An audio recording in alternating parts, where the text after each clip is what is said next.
주 앞에 예배하러 오신 모든 분들에게 우리 하나님의 은혜와 평강이 충만하시기를 바랍니다. 나의 힘이신 여호와여, 내가 주를 사랑하나이다. 금년도 우리 교회 신앙의 표어입니다. 하나님을 사랑하는 것이 어떻게 하는 것일까요? 오늘은 하나님을 사랑하는 것은 하나님을 만나고 싶어 하는 것이다, 하나님의 임재를 갈망하는 것이다 하는 주제로 말씀을 드리려고 합니다. 연인들이 서로 사랑할 때 보고 싶어 해요. 전화만 가지고 만족하지 못해요. 금방 보고 왔어도 또 보고 싶어 해요. 또 만나자고 하면 또 나가요. 그렇습니다. 사랑하는 사람은 그 모습을, 그 임재를 보고 싶어 합니다. 하나님을 연인처럼 사모하는 마음, 얼마나 아름다운 모습인지요. 오늘 본문에 나오는 시인이 하나님을 사랑하고 사모하는 사람이었습니다. 암사슴이 시냇물을 찾듯이 내 영혼이 당신을 찾아 애태웁니다. 오 하나님, 내 영혼이 하나님, 살아계신 하나님, 그리고 목이 탑니다. 사람이 무엇인가를 간절히 사모하며 애태울 때 아름다운 모습입니다. 물론 무엇인가 애태운다고 다 아름다운 것은 아닙니다. 어떤 사람이 남의 재산이나 금품을 빼앗는 일에 애태우고, 남의 명예를 훼손시키는 일에 잠 못 자고, 흉계를 꾸미고, 또 다른 사람의 목숨을 빼앗기 위해 온 정력을 바쳐 음모를 꾸미는 것은 아름답다 말할 수가 없습니다. 오히려 부를 갈구하고 권력을 추구하고 장수를 갈구하고 행복을 갈구하는 그 마음으로 창조주이고 생명의 주관자이신 하나님을 사모하고 하나님에게 목말라 하고 간절히 사모하는 마음이야말로 얼마나 아름다운 마음인지요. 오늘 본문 시편 42편은 하나님을 사랑하고 사모하는 갈급한 마음을 보여줍니다. 42편과 43편은 같은 시인이 쓴 같은 맥락의 것이라고 보여집니다. 우리 교동문에서 읽은 말씀이기도 합니다. 처음 기독교가 세워졌을 때 그들은 모진 박해 속에서 이 아름다운 영혼의 갈증 때문에 고단하고 괴로움받는 인생들이 새 힘을 얻고 어둡고 지루한 하루하루를 웃으며 행복하게 살아갈 수 있었다고 합니다. 특별히 이교의 세력이 강했던 로마에서 이 새로운 종교를 믿던 사람들은 박해가 얼마나 심했든지 밝은 태양빛 아래서 살아갈 수가 없어서 지하 동굴에 들어가 살았습니다. 요즘 로마나 가서 보게 되는 카타콤베 지하 생활 동굴들을 보게 됩니다. 자식들은 부모와 갈라져야 했습니다. 종들은 주인에게 쫓겨나야 했습니다. 사람들은 이웃의 눈길을 피하여 그들의 신앙의 비밀을 간직해야만 했습니다. 각종 천업을 하던 사람들은 이 신앙 때문에 그들의 생활의 방도를 잃어버리고 길거리로 방황하며 그 중심에 간절히 사모하는 그리운 주님을 모시고 다녔습니다.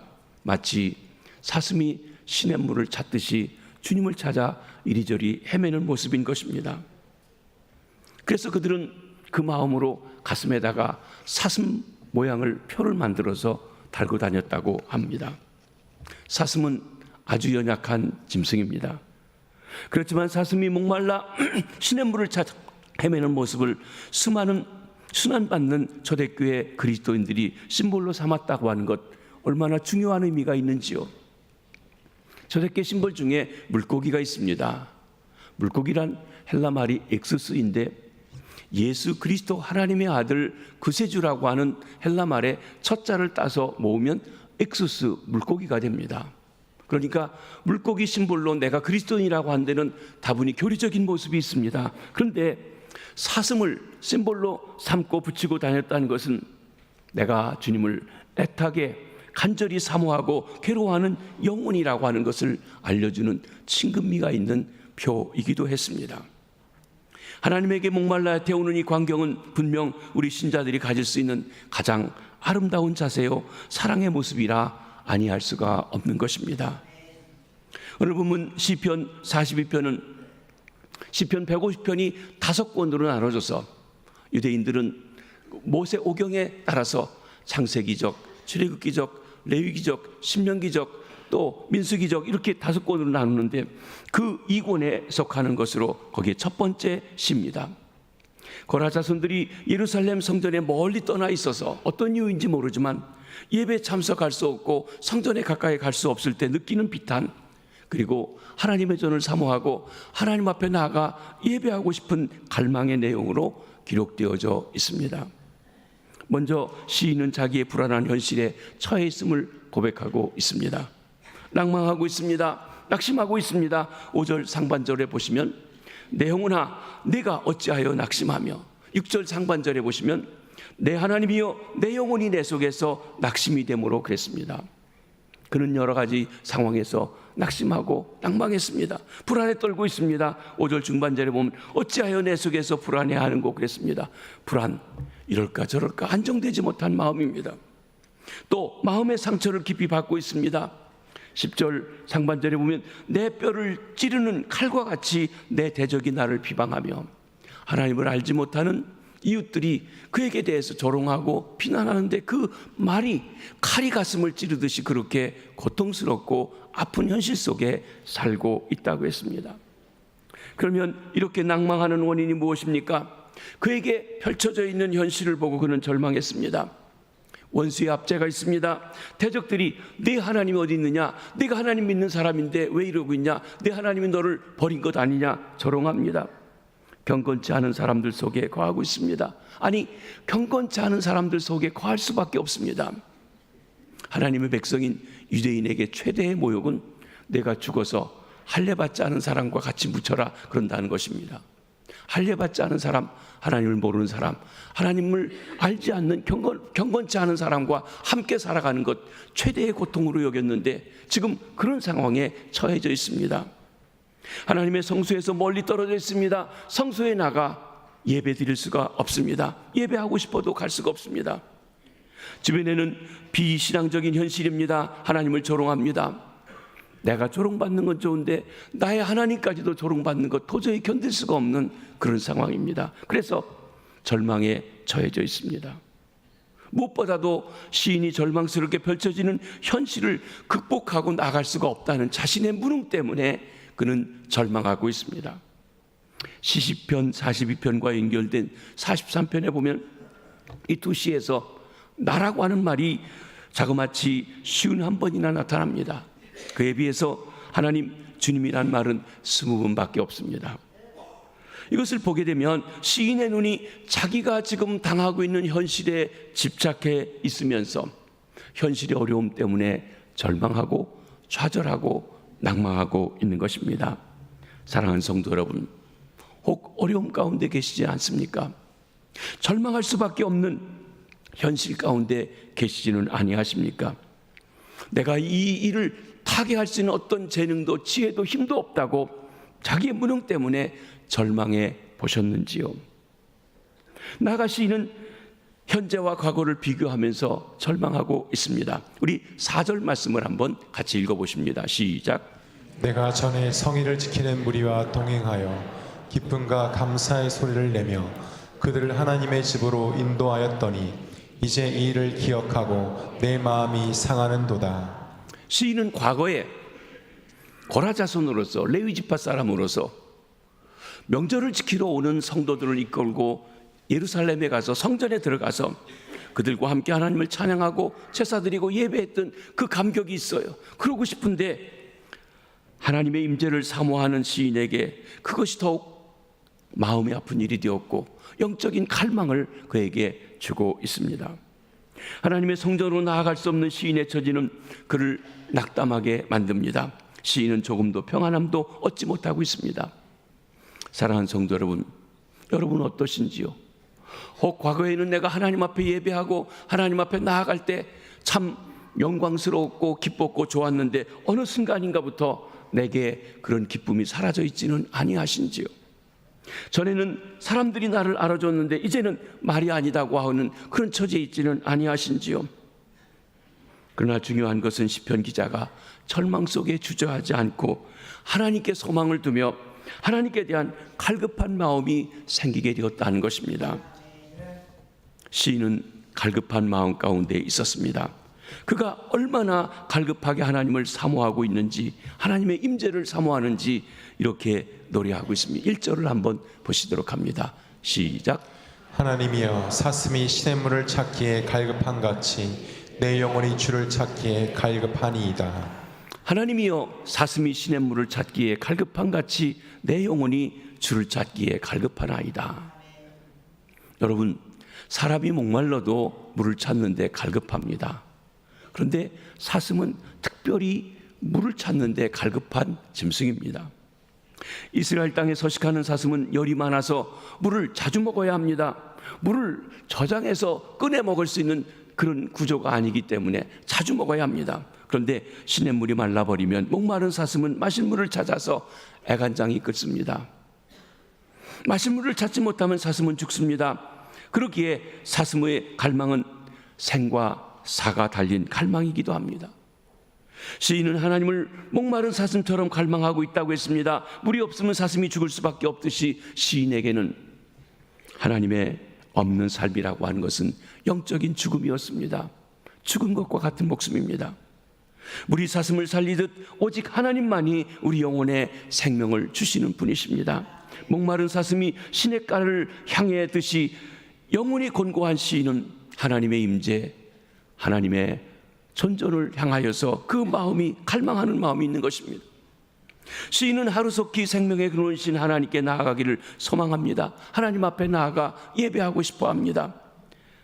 하나님은 우리 영혼의 생명이십니다. 하나님이 없는 삶은 공허할 뿐입니다. 그러기에 시인은 하나님께 나아가 예배하는 나를 갈망하며 이렇게 노래합니다. 2절을 한번 보시겠습니다. 시작. 내 영혼이 하나님 곧 살아계시는 하나님을 갈망하나니 내가 어느 때에 나아가서 하나님의 얼굴을 배울까. 사랑하는 성도 여러분, 여러분은 하나님에 대한 갈급함이 있으신지요? 하나님의 임재에 대한 갈급함이 있으신지요? 하나님을 만나 예배하고 싶은 그 갈망이 있으시냐 하는 것입니다. 나는 무엇에 갈급하십니까?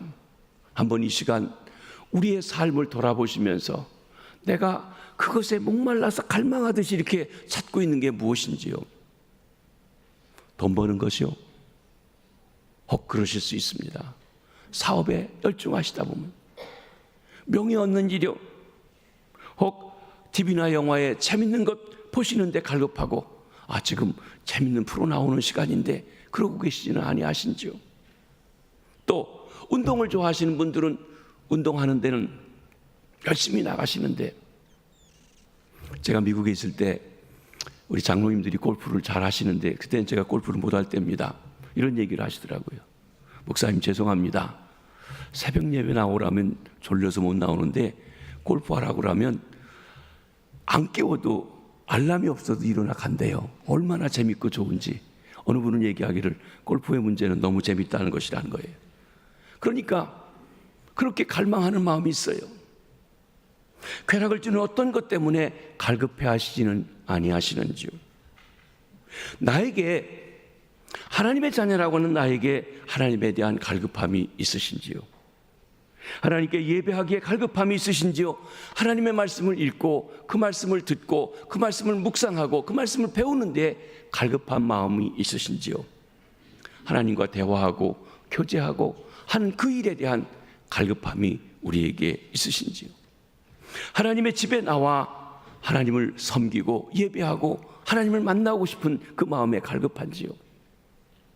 우리가 새 성전을 짓고 여러분들에게 제가 그런 말씀을 들었습니다. 어느 분은 새벽에 오시면서 목사님, 내가 새 성전을 짓고 나서 교회 오고 싶어 때로는 자다가도 벌떡 일어나서 시계 보고 빨리 오게 됩니다 하고 얘기하시는 분 들었습니다. 지난주 중에 우리 교회에서 직원 수련회를 하면서 한 장로님 가정에서 강사님을 대접하는데 그 장로님이 그러세요.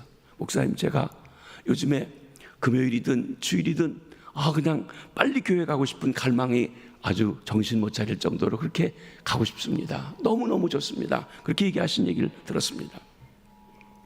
사랑하는 성도 여러분, 우리는 무엇 때문에 갈급해하고 있으신지요? 제가 미국에 가서 가는 날 우리 첫째 아들 영진이를 낳는 바람에 처가살이를 한 3, 4년 했습니다. 2, 3년이지. 제가 숫자는 자꾸 저기 했어요.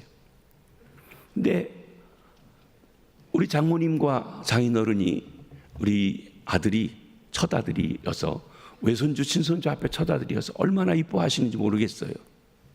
한 번은 장모님이 바느질 공장에 샘플 메이커 하시는 일을 하시는데 버스를 타고 갔다가 버스 타고 오셔서 버스 정거장에 집에까지 걸어오시는 길인데 막 숨이 헐떡거리면서 막 뛰어오시는 거예요. 그래서 어머님 무슨 일이 있으시냐고 그랬더니 하는 얘기가 뭐라고 하는지 아세요? 영진이가 손주가 너무 보고 싶어서 걸어올 수가 없대요. 빨리 뛰어오는 거예요 지금 그 길을. 그때 제 아들인데도요, 참 별나시다, 뭐 그렇게 이쁠까 그랬습니다. 그런데요, 제가 할아버지가 되고 나니까 그 마음을 이해할 것 같아요. 얼마나 보고 싶은지. 자식보다 손주가 훨씬 더 이쁜 것 같아요. 끄떡끄떡 하신 권사님들 다 동의하시는 것 같아요. 제가 뭐 서로 바쁘니까 일주일에 한 번 정도 이렇게 화상 통화를 요즘에 할 수 있으니 하는데요. 어떤 때는 이게 그쪽하고 시간이 안 맞고 자기 행사하고 안 맞아가지고 못하면은요 2주가 되잖아요. 아주 섭섭합니다. 보고 싶은데 못 보여요. 그것도 보는 것도 뭐 애들이 할아버지 했다고 그렇게 반가워합니까? 애들이 그냥 하이 할아버지 하고도 자기 할 일들 하는데도 그래도 그렇게 보고 싶은 거예요. 여러분, 선주가 그렇게 보고 싶듯이 하나님이 보고 싶고 만나고 싶고 예배하고 싶은 마음이 있으신지요? 혹 우리는 헛된 것에 갈급해하고 있지는 않은지요? 하나님에 대한 갈급함이 있으시기를 바랍니다. 그것이 하나님을 사랑하는 것입니다. 1절을 다시 한번 우리가 읽어보십니다. 1절을 시작. 하나님이여 사슴이 시냇물을 찾기에 갈급한 같이 내 영혼이 주를 찾기에 갈급하니이다. 금년 한 해 동안 내가 주를 사랑하나이다 고백하는 저와 여러분, 이 말씀이 주의 임재 앞에 나오며 주님 앞에 대한 고백이 되시길 주의 이름으로 축원합니다. 셋째로 이 갈급함 속에 시인은 자기 속사람에게 명령합니다. 너는 하나님께 소망을 두라. 자기 현실은 암담합니다. 절망입니다. 고통 속에 있습니다. 그런데 여기에 눈을 돌리지 말고 참 소망이 되신 하나님 앞에 바라보며 하나님께 소망을 두라고 명하고 있는 것입니다. 그러면 우리가 정말 소망을 두고 갈망하고 만나야 될 그 하나님은 어떤 하나님이십니까? 시인은 먼저 살아계신 하나님이라고 했습니다. 2절 상반절 말씀입니다. 시작. 내 영혼이 하나님 곧 살아계시는 하나님을 갈망하나니. 그렇습니다. 이 세상의 모든 사람들은 다 자기 신이 있습니다. 우상이 있습니다. 종교가 있습니다. 근데 저와 여러분은 살아계신 하나님을 믿고 있는 줄 믿습니다. 생명이 없는 재물이나 생명이 없는 금덩어리나 생명이 없는 돌로 만들어진 어떤 것을 섬기는 것이 아니라 살아역신하시는 하나님, 우리의 생사화복을 주관하시는 하나님, 역사를 운행하시는 그 하나님, 그 하나님께 우리의 소망을 두어야 한다고 하는 것입니다. 하나님은 생명의 하나님이십니다. 8절을 한번 읽어보시겠습니다. 시작. 낮에는 여호와께서 그의 인자하심을 베푸시고 밤에는 그의 찬송이 내게 있어 생명의 하나님께 기도하리로다. 위협적인 일들이 파도처럼 밀려닥쳐 시인을 압도하며 절망케 합니다. 하지만 이 또한 하나님의 주권 아래 있음을 시인은 믿고 있습니다. 하나님의 주권을 벗어난 고난은 없다. 내가 이 처지에 처한 것도 하나님께서 이 일을 통해서 내게 해주시려고 하는 뜻과 계획과 의미가 있다. 하나님의 인자하심, 나와 맺은 언약을 결코 변치 아니하신 하나님이 이 자리에도 함께 있다고는 자기 자신에게 타이르며 말씀합니다. 모든 환난이 하나님의 섭리 가운데 있음을 알기에 시인은 여전히 하나님의 인자하심을 소망합니다. 인간의 생사화복이 결국 살아계신 하나님의 손에 있음을 알 때 시인은 그 하나님 앞에 기도하기를 끊이지 않고 계속하고 있다고 고백하는 것입니다. 대적의 비방도 현재의 재난도 하나님을 향한 찬송, 하나님을 향한 기도를 막지 못합니다. 하나님을 향한 소망으로 절망을 이겨내 가시는 주의 백성들, 주님의 자녀들 되시기를 바랍니다. 세 번째로 내 반석이신 하나님이라고 했어요. 반석, 든든히 서 있어서 움직이지 않습니다. 피할 곳이 됩니다. 숨을 곳이 되는 것입니다. 그러니까 하나님이 자신의 피난처, 내가 이 환난과 핍박, 조롱과 멸시 속에서 피할 수 있는 것이 하나님, 든든하신 반석 되신 하나님임을 얘기합니다. 그리고 하나님은 그에게 피하는 자에게 안전을 지켜주시며 보호하시는 분이십니다. 시인의 현실은 그를 조롱하고 비웃는 사람들과 원수들과 대적들의 비방과 공격에 둘러싸여져 있습니다. 여전히 대적들은 내 하나님이 어디 있느냐, 내가 하나님을 믿는다고 하는데 하나님 널 버리셨나 보다, 하나님 죽었나 보다, 별 소리를 다 하고 조롱합니다. 시인이 마주하는 현실은 마치 하나님을 그를 기억하지 않는 것 같습니다. 잊어버린 것 같습니다. 하나님이 계시다면 어떻게 이런 일이 일어날 수 있는가 싶은 그런 일도 그에게 있습니다. 그 속에서 시인은 내 반석이신 하나님께 간구하기를 그치지 않겠다고 다짐하는 것입니다. 이는 반석이신 하나님이 능히 구하여 주실 수 있는 하나님이시오, 구원한 후에도 영원히 아무도 저를 해하지 못하도록 가장 안전지대로 보호하시고 안전지대가 되어주시는 분이심을 확신하기 때문에 그렇습니다. 그리고 나아가서 그 하나님이 그의 얼굴을 들어주시는 분이라고 고백합니다. 11절을 한번 읽어보십니다. 시작. 내 영혼아, 내가 어찌하여 낙심하며 어찌하여 내 속에서 불안해하는가. 너는 하나님께 소망을 두라. 나는 그가 나타나 도우심으로 말미암아 내 하나님을 여전히 찬송하리로다. 이 구절의 전의 번역에 보면 내 얼굴을 도우시는 하나님이라고 되어 있습니다. 이는 절망적인 상황에서도 내가 현실을 보던 눈을 들어 하나님을 바라볼 때 하나님께서 나를 바라보시며 하나님을 향해 얼굴을 들고 있는 내 얼굴을 하나님께서 도와주셔서 내 얼굴을 세워주신다는 거예요. 얼굴 세워주시는 게 무엇입니까? 체면 세워주신다는 것이, 내가 바라는 것이 부끄럽지 않도록 역사해 주시겠다고 하시는 것입니다. 그렇습니다. 하나님을 소망하고 바랄 때 그 체면을 세워주시는 하나님이심을 그는 고백합니다. 대적의 조롱과 공격이 계속되는 상황임에도 불구하고 시인은 하나님의 구원을 바라며 하나님께 소망을 두며 지속적으로 하나님에게 찬송할 것을 믿음으로 고백합니다. 왜냐하면 살아계신 하나님이 나타나 그를 바라는 성도들을 반드시 도와주실 것을 그는 믿음으로 알고 있기 때문에 그런 것입니다. 그러면 하나님께 소망을 두라는 것은 어떤 의미가 있습니까? 먼저 하나님을 신뢰하고 바라라는 것입니다. 시인은 절망 가운데 해답을 구하던 중 자기 영혼에게 하나님을 소망하라고 명령합니다. 자기 현실은 절망하고 불안하고 두렵고 근심합니다. 그러기에 자기 자신에게 타일러요. 내 영혼아, 하나님께 소망을 둬라. 세상을 보고 이웃을 보고 사람을 보고 낭망하지 말고 하나님께 소망을 둬라. 하나님을 신뢰해라. 하나님을 바라라는 것입니다. 이는 하나님은 절망 중에 있을지라도 하나님께 소망을 두는 자는 구원하실 수 있기 때문입니다. 우리 역시 어떤 고난 가운데서도 구원의 하나님을 신뢰하시길 바랍니다. 독생자를 주어 우리를 구원해 주신 하나님을 신뢰하시기 바랍니다. 사랑하는 성도 여러분, 지금 이 시간 여러분이 가장 신뢰하고 의지하고 소망하고 있는 게 무엇입니까? 그저 뭐니 해도 money지, 돈이 최고지, 돈이 사람 구실하게 하지, 돈을 신뢰하고 계시는 아니하십니까? 돈이 좋지만 최고의 신뢰할 수 있는 것은 아닙니다. 때로는 돈 때문에 우리가 얼마나 곤고함을 치릅니까? 배우자, 서로 믿고 신뢰하고 의지하고 살아가지만 배우자도 우리를 떠날 때도 있고 배우자도 실망시킬 때도 있습니다.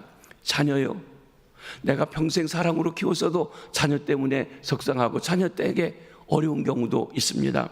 친구, 친구 따라 강남도 가지만 친구 때문에 어려움도 겪습니다.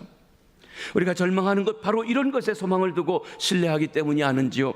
전능하신 하나님 앞에 소망을 두시기 바랍니다.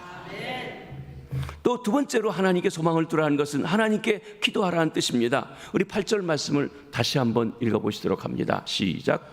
낮에는 여호와께서 그의 인자하심을 베푸시고 밤에는 그의 찬송이 내게 있어 생명의 하나님께 기도하리로다. 인생의 생사화복이 결국 하나님께 있음을 알기 때문에 시인은 낮에도 밤에도 기도하기를 그치지 않겠다고 고백하고 있는 것입니다. 시인은 벼랑 끝에서 생명의 하나님께 간구합니다. 낮에도 간구합니다. 밤에도 간구합니다. 막다른 인생, 막장 같은 인생, 벼랑 끝에서 절망과 포기만 남았다고 느낄 때 우리를 살리신 하나님을 절대 잊지 마시기를 바랍니다. 생명의 하나님이 우리의 간구를 들으십니다. 우리는 환난과 고통의 시간 속에 괴로워할 때 하나님이 우리를 잊으셨는가 생각할 때가 있어요. 하나님이 날 잊어버려서 그렇지 하고 생각할 때가 있다는 것입니다. 그런데 우리는 하나님을 잊고 다른 데 정신을 팔고 나가서 살 수 있을지 모르지만 하나님께서는 피로 값주고 사신, 독생자의 피로 값주고 사신 저와 여러분, 그 백성을, 그 자녀를 결코 잊지 않으시는 분이십니다. 하나님께서 이사야 선지자를 통해서 이렇게 우리에게 말씀하십니다. 이사야서 49장 15절 말씀 한번 읽어보십니다. 시작. 여인이 어찌 그 젖먹는 자식을 잃겠으며 자기 태에서 난 아들을 긍휼히 여기지 않겠느냐. 그들은 혹시 잊을지라도 나는 너를 잊지 아니할 것이라. 여기 어머니 여러분, 여러분이 아이를 젖먹을 때 아이를 잊어버릴 수가 있습니까? 아무리 드내도 잊어버릴 수가 없어요. 왜냐하면 생물학적으로, 생리적으로 아이를 가지면 아이에게 젖을 먹일 수 있도록 때가 되면 젖이 불게 돼 있어요. 그러니까 몸에서 젖이 불어나게 되고 그러면 아이를 기억하지 않을 수가 없어요. 요즘에는 모유를 먹이지 않는 분들이 미리 주사를 맞아서 모유가 나오지 않게 하는데 그래도 고통스럽고 힘든 것이 생리적으로 아이를 가지면 갖게 된 것입니다. 그러니까 젖먹이 아이를 가진 부모가 아니라 엄마가 아이를 잊어버린다는 건 불가능해요. 아빠들은 좀 둔해서 잊어버릴 수도 있어요. 그런데 엄마는 신체적으로 하나님이 그렇게 만들으셔서 잊을 수가 없어요. 그런데 그 엄마가 사람이라 그래도 잊어버린다고 치자. 그런데 하나님께서는 우리를 잊어버리시지 않는다고 그랬습니다. 이 사실을 믿으시기 바랍니다. 여러분이 지금 얼마나 깜깜하고 답답하고 암담하고 절망 가운데 있을지라도 잊어버리시지 마시기 바랍니다. 요셉이 그 사실을 알았어요. 형제들이 자기를 노예로 팔아버렸을 때에도 보디발의 아내의 유혹을 물리쳤는데 억울한 누명을 쓰고 옥에 갇혔을지라도 마치 하나님 앞에서 모든 걸 다 잊어버린 양 하나님 앞에 맡기고 그렇게 살아갈 수 있었던 것입니다. 사랑하는 성도 여러분, 생명의 구주 되신 하나님을 바라보며 하나님을 참 소망으로 삼고 기도하십시오. 밤낮 기도하십시오. 하나님이 안 계신 것 같은 깜깜한 시간에도 하나님이 나를 알고 계시고 내 기도를 들으시고 나를 지켜보고 계신다는 믿음 안에서 기도하십시오. 분명 여러분의 기도에 응답하실 때가 있고 내 때가 아닌 하나님의 때, 내 방법이 아닌 하나님의 방법으로 응답해 주시고 역사해 주시고 함께 해 주실 줄 믿습니다. 세 번째로 하나님께 소망을 두라 하는 것은 하나님을 찬송하기를 계속하라 하는 말입니다. 5절과 11절이 같은 후렴구절 같이 되어져 있습니다. 5절을 한번 읽어보시도록 합니다. 시작. 내 영혼아, 내가 어찌하여 낙심하며 어찌하여 내 속에서 불안해하는가. 너는 하나님께 소망을 두라. 그가 나타나 도우심으로 말미암아 내가 여전히 찬송하리로다. 이 구절에서 앞에 부분은 똑같은데 11절은 그 마지막 부분이 약간 차이가 있습니다. 11절 하반절만 한번 보십니다. 시작. 나는 그가 나타나 도우심으로 말미암아 내 하나님을 여전히 찬송하리로다. 내 하나님을 여전히 찬송하리로다. 여기 여전히 찬송한다는 말이 무엇입니까?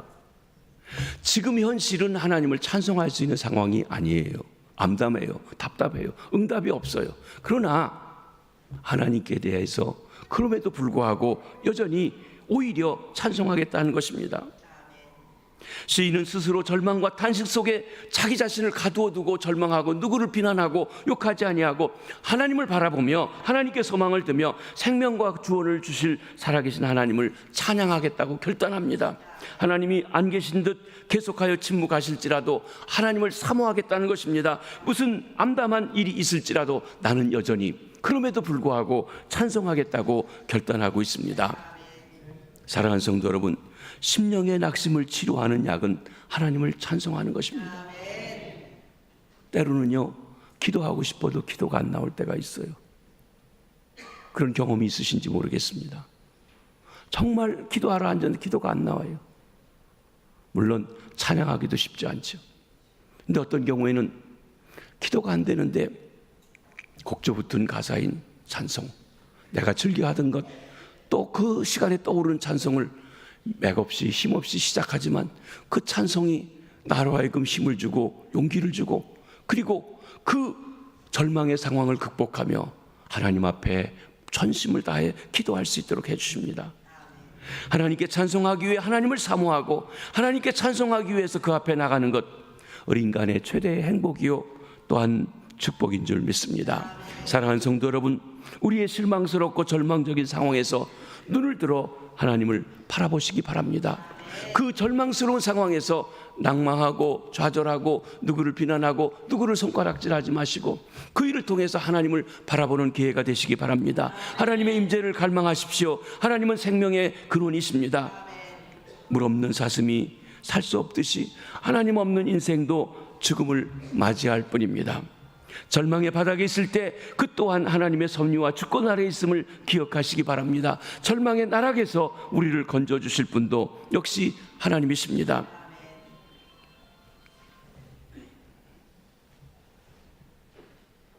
그렇기 때문에 하나님은 영원한 소망이십니다. 우리가 매일 하나님의 보좌 앞에 엎드려야 할 이유입니다. 우리가 때로는 마음이 내키지 않아도 하나님의 임재 앞에 예배하러 나와야 되고 무엇보다 우선 하나님을 예배하는 예배자로 살아야 될 이유인 것입니다. 사랑하는 성도 여러분, 금년도 우리 교회 표어가 내가 주를 사랑하나이다입니다. 예배하기를 갈망하십시오. 하나님을 만나기를 사모하십시오. 나의 힘이신 여호와여 내가 주를 사랑하나이다 고백하면서 하나님 앞에 예배하는 자리로 나오십시오. 예배하는 시간을 가장 우선적으로 하나님 앞에 약속을 정해놓고 나머지 일정을 잡을 때 그 시간은 절대 안 된다고 해서 억만금을 주어도 사업 때문에 안 된다고 하더라도 날짜 잡지 마십시오. 하나님이 함께 해주셔야 그 일도 잘 될 수 있습니다. 그렇게 사모하며 나오실 때, 갈망하며 나오실 때 하나님이 여러분에게 새 힘 주셔서 모든 상황을 극복하고 힘차게 날아오를 수 있도록 해주실 수 믿습니다. 그 은혜가, 그 축복이 새해를 맞이해서 주님을 사랑하고 나가겠다고 다짐하는 저와 여러분 우리에게 함께 하시기를 주의 이름으로 축원합니다. 기도하겠습니다. 하나님 아버지, 저희를 불러 하나님의 사랑을 보여주시니 감사합니다. 주님이 먼저 아들을 줘 우리를 사랑하시고 우리에게 하나님의 은총을 깨달아 알 수 있도록 역사해 주셔서 감사합니다. 그 사랑을 받은 우리임에도 불구하고 우리가 헛된 것, 세상적인 것에 눈이 매여서 마음이 있어서 그것을 갈망하며 주님을 잃어버리고 헐떡이며 목말라하며 그렇게 살아가는 저희들은 아닌지 돌아봅니다. 하나님, 목마른 사슴이 물을 찾아 헤매듯이 내 영혼이 주를 찾기에 갈급한 마음 주시옵소서. 예배하는데 온 힘을 기울이게 하시옵소서. 주의 임재를 만나게 하시옵소서. 말씀을 신뢰하며 나가게 하시옵소서. 하나님을 찬송하고 기도하는데 온 힘을 기울이게 도와주시옵소서. 이 핑계 저 핑계 하지만 그 어떤 것도 우리를 진정 행복함으로 만족함으로 시원함으로 주지 못하오니 하나님 안에서 모든 일 할 수 있도록 하나님이 먼저가 되게 하시고 제일이 되게 해주시고 하나님의 임재를 사모함으로 주를 찾기에 갈급함으로 저희가 하나님 앞에 살아가는 귀한 한 해, 주님을 사랑하는 귀한 주의 백성들 되게 해 주시옵소서. 예수님의 이름으로 기도합니다. 아멘.